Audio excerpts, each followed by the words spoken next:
Hi, I'm Pedro da Costa, editorial fellow here at the Peterson Institute for International Economics.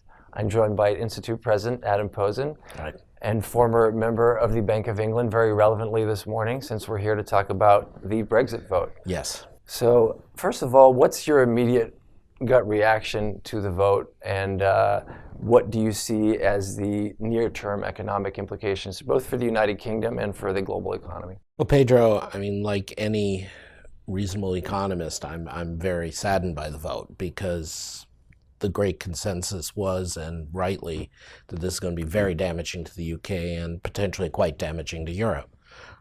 For the UK, this creates enormous uncertainty, but it also is a fundamental change in their competitiveness. And I don't think even the very large fall in the pound sterling that we've seen will be enough to make up for that. I mean, they had a role in Europe, both as a financial center and almost more importantly, as sort of a beachhead for foreign companies, in particular US companies, wanting to export into Europe. And that's frankly going to go away. In not entirely, but a lot more and a lot faster than many people seem to think. You've seen a little bit of immediate reaction, almost Absolutely. from Ford and Tata, Tata right? and others. I mean, I called it a few days ago saying, the auto industry there is going to go away. Now, it's not huge employment, but it matters. Sure. If Tata has a choice of which steel plants to close in the world, given the huge surplus in steel, no point in keeping open the ones that don't have direct access to Europe. That decision is going to be made by a lot of people. We've seen bank stocks of your British-based banks take a huge hit. As our colleague Nicholas Varone has pointed out, among others, roughly 30% of British banks' business was doing things in euro-denominated clearing, and that will shift back to Europe once the UK is out of the single market. I mean, it's going to be bad, but also just huge uncertainty over what the nature of the relationship is going to be. We've seen it. We've seen a collapse in housing investment and business investment in the UK over the last month or so as people realize they might lose the vote. And again, I expect that to continue. And so, as far as what policymakers can and should do, of course, this morning the Bank of England, Mark Carney, came out with words of reassurance, and he said that the Bank of England stands ready to act. But as you've pointed out in the past, this puts the Bank of England in a difficult position, particularly if sterling continues to fall as it has this morning. Could you explain how that works? Yeah, I think Governor Carney and the bank said the right things, both what they said and what they didn't say. So the part that they said affirmatively, which was right, is if there was some kind of panic or run on people wanting to get out of the pound or out of British banks, there was plenty of liquidity that in foreign currency would be made available. There's no reason for people to panic. And that, as we've argued here from the Institute, there are exceptions, but the world's banking system, and the British banking system and specifically, is much less leveraged, much better capitalized, much better monitored than it was 10 years ago. And so for those reasons, it's right for Governor Carney and the Bank of England to send out a reassuring message. But notably, he did not say, we're going to cut rates, we're going to stimulate, we're going to do that, because I think rightly he wants to be careful about the timing, but more importantly, the direction. Normally you have a recession in the economy, the central bank, and inflation is low, the central bank acts to offset it. It cuts rates. Well, you got two things working against that right now.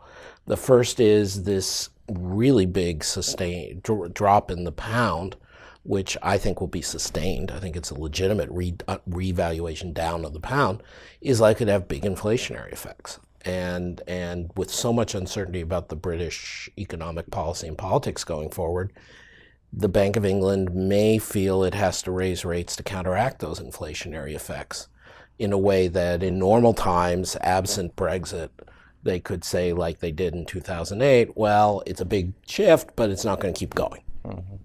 The second thing that, of course, constrains the Bank of England is the same thing that constrains the European Central Bank, the Swiss National Bank, the Bank of Japan, to a lesser degree the Fed, which is you're basically at zero interest rates. I mean, they're above zero, they can cut a bit, but normally if you have a recession, you want to do something equivalent to a rate cut of 200, 400 basis points. And they don't have that much room. They can do more QE, as my colleague Joseph Gagnon and I have argued, but they would have to do an awful lot to make up for what 200 or 400 basis points of cuts would be. And then the exchange rate will partially offset and cushion the blow. I mean, that's part of the reason the Bank of England has to wait and see what happens. But I also believe since the exchange rate fall is really driven by real factors this time, I'm not sure it's going to do that much good. Yeah. And could you talk a little bit about the political and geopolitical implications of this move? Of course, this was thoroughly unexpected, and it was welcomed in quarters far and wide by the sort of nascent populist right that we're seeing in many countries, including the United States. Could you talk about the implications of the vote for the momentum there? I think it is very frightening because it's an analogy I used before the vote, which I think unfortunately is valid, which is you had Mussolini come to power with the fascists in 1920s Italy, and he did some nasty things, but he didn't do what we all now recognize was terrible. And so that gave some legitimacy to, frankly, explicitly to Hitler's election campaigns in 1930 and 33, that A, you could vote for such a person, B, that such a person had a chance of winning, and C, that at least it seemed initially that wouldn't be the end of the world if you voted for that. And so I fear that this success in electoral terms for the Leave campaign in Britain will create similar sort of legitimization for whether it's Marie Le Pen and the Front National in France, which is a racist anti-Europe movement, their counterparts in Poland and Hungary, the horrible people in Greece who were beating up foreigners, and then, of course, for some of the supporters of Mr. Trump in the U.S. Sure. I think the other piece that has to be seen is, there are a lot of people saying, we showed the experts, we showed the elites, we showed the establishment.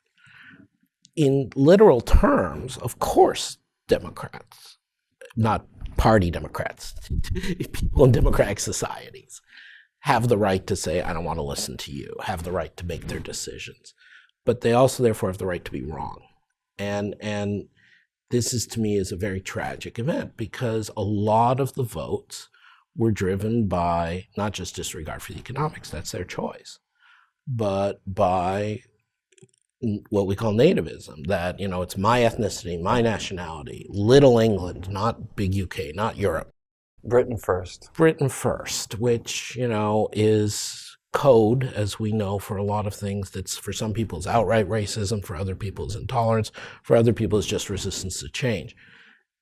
Again, they're allowed, but we shouldn't pretend that just because they voted for it, it's a good thing. It's a very bad thing. Sure, and there are also even implications for the United Kingdom itself, right?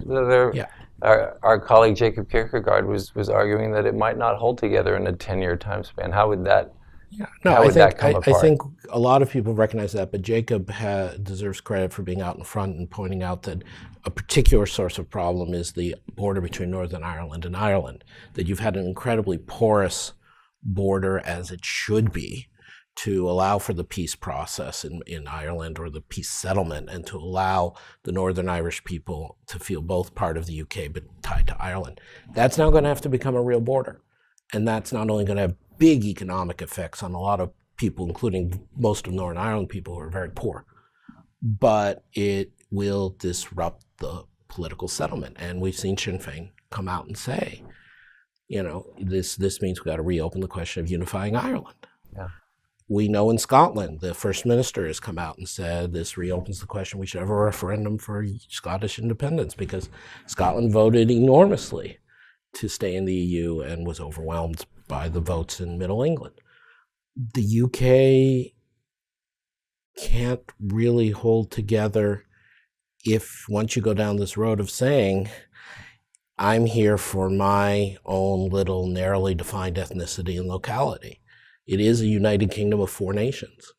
And you go down that route both in practical economic terms, putting pressure on you, but also political principle, it's not going to hold. This is really sad. Yeah.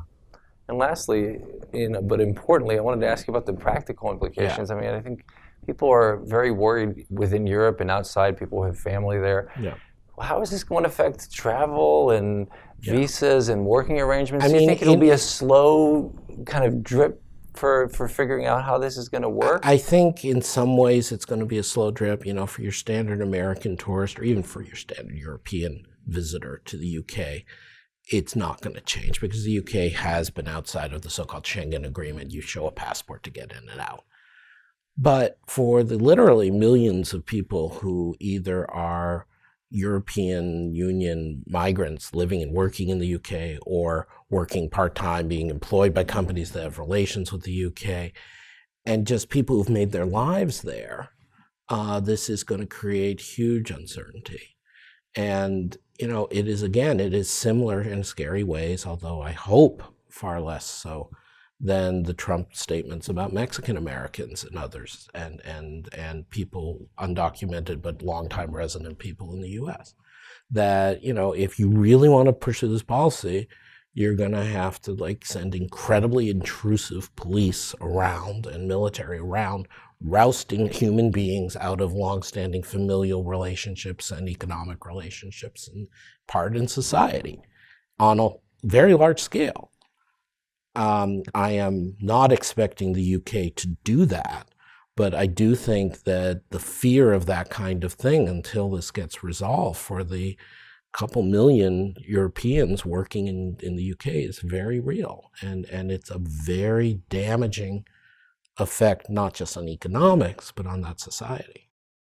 Adam Posen, thank you so much for joining me on this momentous, if somber morning.